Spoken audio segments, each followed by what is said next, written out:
Assalamualaikum warahmatullahi wabarakatuh. Bismillah, alhamdulillah, salatu wassalamu ala rasulillah wa ala alihi wa sahbihi wa mawala. La haula wa la quwata illa billah. Ya apa kabarnya ini di rumah? Ya apa sehat-sehat semuanya? Ya alhamdulillah. Ini para ustadz, para guru, para pengurus di MK ini pun juga dalam keadaan sehat walafiat ya. Nah, mudah-mudahan kalian pun juga demikian, keadaannya itu sehat-sehat ya. Ya baik. Kalau di rumah terus ini betah apa enggak kamu ya? Nah kalau enggak betah ya ayo kita selalu berdoa ya. Doa dengan kondisi yang semacam ini, ujian yang semacam ini ya, ini segera diakhiri oleh Allah ya. Karena semua apa yang terjadi di dunia, di alam semesta ini semuanya adalah kehendak Allah sendiri. Nah, beritanya itu macam-macam, tapi yang betul itu apa kita tidak tahu ya. Jadi seperti munculnya COVID ya, virus corona ini katanya buatannya Cina ya. Nah, buatannya Cina, konon ceritanya di Cina itu ada, yaitu daerah yang ditempati oleh orang Islam. Nah, Cina melihat atau menghadapi orang yang beriman, orang Islam itu nggak suka ya. Tempo dulu ketika terjadi pemusnahan oleh Cina kepada suku Huru, apa itu saya lupa namanya ya, itu adalah orang-orang Islam semuanya ya. Itu karena mereka itu dicari-cari alasan, kemudian mereka itu dimusnahkan, dibunuh. Saya naik dewe ya, maklum wong Cina itu menjadi partai komunis, ideologinya itu adalah ateis, merasa tidak punya Tuhan ya. Jadi mereka itu mau melakukan apa saja semau gue, kata orang Jakarta kayak gitu tuh ya. Ya akhirnya karena mereka nggak suka dengan orang yang beriman, mereka itu sudah dibunuh. Nah ketika dibunuh kemudian beritanya mendunia ya. Nah ini akhirnya Cina itu sudah, yaitu dikucilkan, diolok-olok semua bangsa di dunia ini karena mereka melakukan penganiayaan pada orang Islam yang tinggalnya di sana kayak gitu tuh. Nah targetnya memang ya orang yang ideologinya ateis, komunis ya gak terima, belum habis. Lalu mereka itu membuat ide, punya ide ya. Jadi idenya itu kayak apa membunuh mereka itu yang tidak bisa dilihat oleh mata orang kayak gitu. Nah itulah kemudian konon katanya membuat yang namanya virus ya. Jadi Cina itu virus, di mana virus itu yang mematikan kepada manusia kayak gitu itu. Nah, kemudian disebar ke sana. Ya itu maklum semacam itu. Ya, akhirnya kayak apa?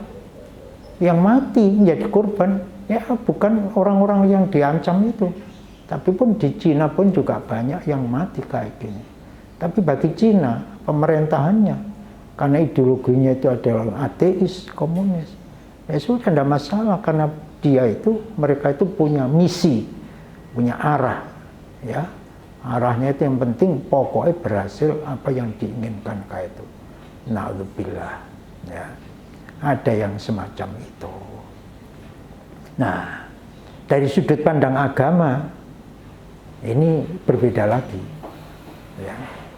Apa yang terjadi di alam semesta, di dunia ini semuanya adalah kehendak Allah. Karena alam seisinya itu adalah milik Allah. Semuanya itu ciptaan Allah. Mau terjadi apa saja, Itu semuanya itu ciptaan Allah, kehendak Allah. Dan tidak terjadi apa saja, ini pun sesuai dengan kehendak Allah itu sendiri. Masya Allah kana wa ma lam yasha lam yakun. Jadi apa yang dikehendaki Allah itu pasti kana, terjadi. Ya terjadi. Wa ma lam yasha lam yakun. Dan apa yang tidak dikehendaki Allah ini tidak mungkin terjadi. Masya Allah, Gunung Merapi ya, kalau di Jawa Tengah itu sudah mengeluarkan yaitu apa, kabut-kabut gembel kayak gitu tuh. Sudah orangnya itu pada ngungsi kabeh. Itu kalau Allah belum menghendaki, ya layak ya, kamu akan saya yaitu coba bisain dengan segala sesuatu, apa ya? Nah, semuanya bentuk ujiannya ya ini tentu akan kembali dengan kehendak Allah sendiri. Ya, siji dalam urutan ayat minal khauf, rasa takut. Ya, coba dalam kondisi keadaan, situasi kondisi keadaan kayak gini. Ini orang dalam keadaan sumelang, was-was, rasa takut di mana saja kayak gitu, gak tenang. Ya. Nah itu karena adanya virus yang seperti ini, ya, yang ditakutkan itu virusnya. Gak takut nanggung Gusti Allah, lah ini kualik kayak ini, ya, itu sebagai ujian, ya. Kalau punya rasa takut dengan virus, takutnya dengan Allah itu masih apa enggak, ya. Jadi minal khauf, rasa takut kayak gini. Oleh karena itu, karena ini katanya virus itu berupa corona, ya, akhirnya secara teori untuk menyelamatkan virus corona ini harus banyak tinggal diam itu di rumah, gak oleh nyanti-nyanti, ya. Jadi supaya di rumah ben aman, tidak terkena yaitu daripada virus kayak gitu. Nah ini di negeri kita wis dianjurno koyok ngono iku, itu harus tinggal di rumah. Dan ini semuanya tinggal di rumah. Nah, padahal kebutuhan manusia ini banyak. Keluar golek rezeki, keluar nyambut gawe untuk mendapatkan sandang pangan kayak gitu. Tapi kalau sudah kayak gini, kenyataannya kayak apa? Ya, ini banyak orang bengok-bengok. Ya, makannya dari mana kalau tinggal di rumah terus kayak gini? Nah, ini apa yang disampaikan Allah di dalam Al-Quran itu persis, ya. Serta rasa takut mereka tinggal di rumah, akhirnya sama. Yang dimakannya apa? Ya, kita kan akan terjadi kelaparan. Urutan ayat berikutnya wal ju'i, yaitu akan terjadi yang namanya kelaparan. Nah, wong stoknya digawe blonjo, digawe makan, karena di rumah terus itu gak iso nyambut gawe kalau rezeki. Nah, terus apa sing dimangan? Nek ono rasa alju persis seperti urut-urutan di dalam Al-Qur'an. Makanya tertib lafaz di dalam Al-Qur'an itu adalah betul-betul mengandung makna, itu mengandung pengertian yang sangat pas yang kayak gitu. Ya, rasa takut karena ndak iso nyambut gawe. Banyak orang kerja dipecat, dilereni koyok ngene, ya terus mangan opo, nah kayak gitu. Kemudian wal khauf, ya, nah, itu seperti itu. Ini semuanya ini adalah merupakan ujian, ya. Oleh karena itu ayat ini ditutup wa basyiris sabirin, ya.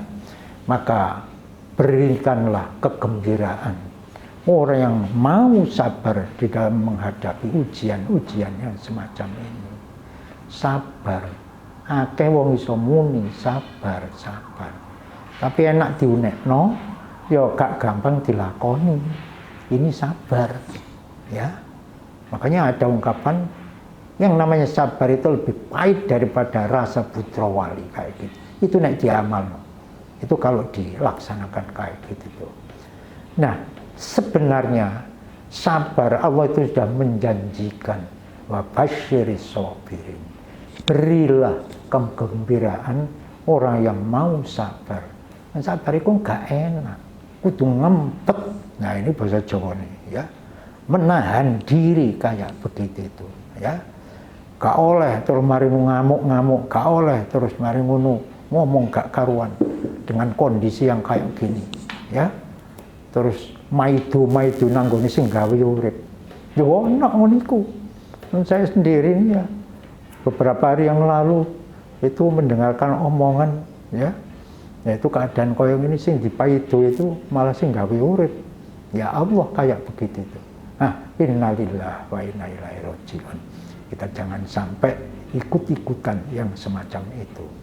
Dan di dalam ayat ini adalah basyiri sobirin. Ini perintah, amar.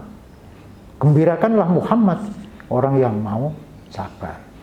Nah, di sana itu saya lihat ya dalam penafsir apa bentuk kegembiraan orang yang mau sabar dalam ujian, dalam cobaan Allah itu.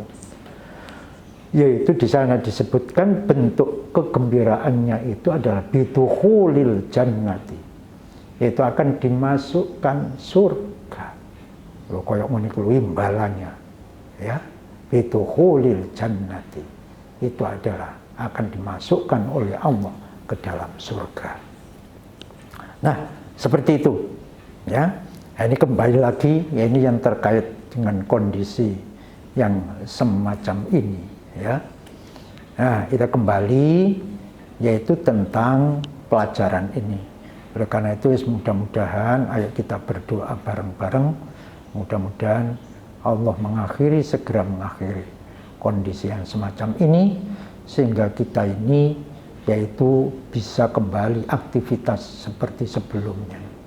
Dan mudah-mudahan ujian cobaan Allah yang seperti ini ya, ini betul-betul menggugah, bisa amper orang-orang manusia yang diberikan ujian, sehingga menjadi lebih ingat, lebih takut kepada Allah, bahwa Allah itu adalah zat yang maha segala-galanya. Ya baik, kita mulai yaitu tentang pelajaran. Ini batasannya karena dulu setelah kamu pulang, ini dari mana dulu untuk gupuh, moro-moro mulih. Ini batasan dari kelas 2, kelas 3 ini kemana? Nah, di sini ya sembuh benar, sembuh salah ya. Tapi nanti kalau sudah normal kembali, insya Allah ini bisa kita koreksi kembali. Ini akan saya mulai pada halaman 35 ya. Itu pada halaman 35. Halaman 35 ini tentang pasalnya membicarakan yaitu tentang keberadaan Al-Quran. Bismillahirrahmanirrahim. Walil Qur'ani Al-Karim wujudatun salasatun. Nah ini terkait dengan keberadaan Al-Quran ya. Nah, keberadaan Al-Quran yaitu sebelum sampai di dunia, di muka bumi itu kayak apa? Inilah jadi inti pembahasannya kayak itu. Walil Qur'ani lan iku kedua Al-Qur'an Al-Karim wujudatun tai piro-piro keberadaan wujud salah satu telu. Jadi disebutkan dari Al-Qur'an itu keberadaannya itu ada 3 posisi, ada 3 keberadaan ya. Nah, dari 3 keberadaan itu disebutkan al-awwalu, nomor 1 yang pertama wujuduhu, yaitu keberadaannya Al-Quran fil lauhil mahfudz ing dalam lauh mahfudz. Ini wujudnya yang pertama, Al-Quran itu ada di lauh mahfudz ya. Nah ini keberadaan yang pertama. Kemudian keberadaan yang nomor 2, keberadaan Al-Quran wujuduhu fis sama'id dunya, yaitu keberadaan Al-Quran ing dalam langit dunia. Nah, langit dunia itu ya iki sing ndukure awake dhewe itu disebut sama'id dunya, yaitu langit dunia. Ini keberadaan yang nomor 2.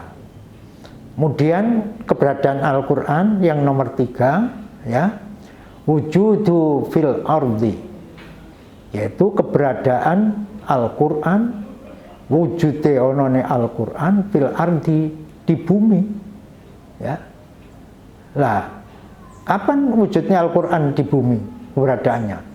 Binuzulihi kelawan temurune Al-Qur'an alan nabi ngatasin nabi sallallahu alaihi wasallam. Nah, ini keberadaan yang yaitu nomor 3. Ya. Jadi setelah nomor pertama keberadaan Al-Qur'an di Lauh Mahfuz, yang kedua keberadaannya di langit dunia, kemudian yang ketiga keberadaannya Al-Qur'an itu yaitu di bumi, di muka bumi ini, yaitu yang persis dengan diturunkannya Al-Qur'an itu pada junjungan kita Nabi Muhammad Sallallahu Alaihi Wasallam. Ya. Nah, terus ini ada sedikit tambahan lagi keterangan.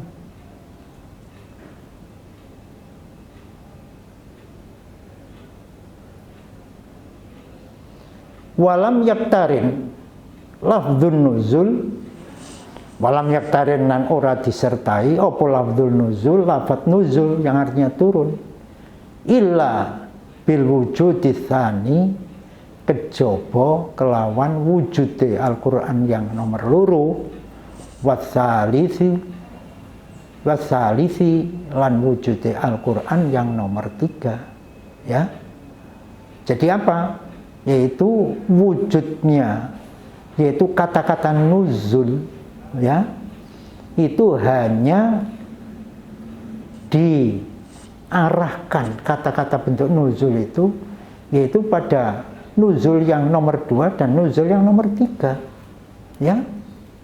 Jadi kayak gitu. Nuzul Quran samit dunia, nuzul Al-Quran yaitu fil ardi. Tapi tidak ada nuzul Quran fil lauhul mahfuz, gak ono. Itu tidak boleh. Karena tidak ada yang mengetahui kapan turunnya Al-Quran dari Allah ke lauh mahfuz, itu tidak ada. Ya. Jadi sini hanya disebutkan keberadaan Al-Quran pertama di lauh mahfuz, kemudian turun. Ya. Turun yang kedua itu sama itunya. Kemudian turun yang kedua itu turun di bumi, yaitu turun kepada junjungan kita Nabi Muhammad SAW.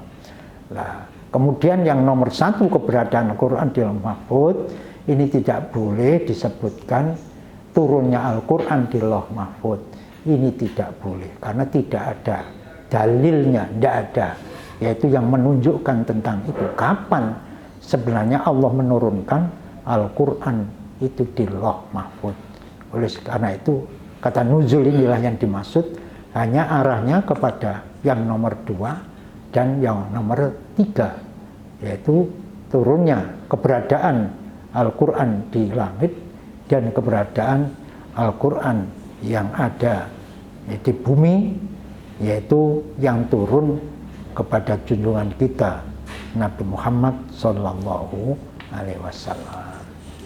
Ya, baiklah anak-anakku sekalian, ya, ini sebagai muqaddimah, ya. Muqaddimah ini temu kangen, tapi yaitu kita tidak bisa melihat, tapi dari jarak jauh. Yang penting ngomongannya nyambung, ya, kepada kalian.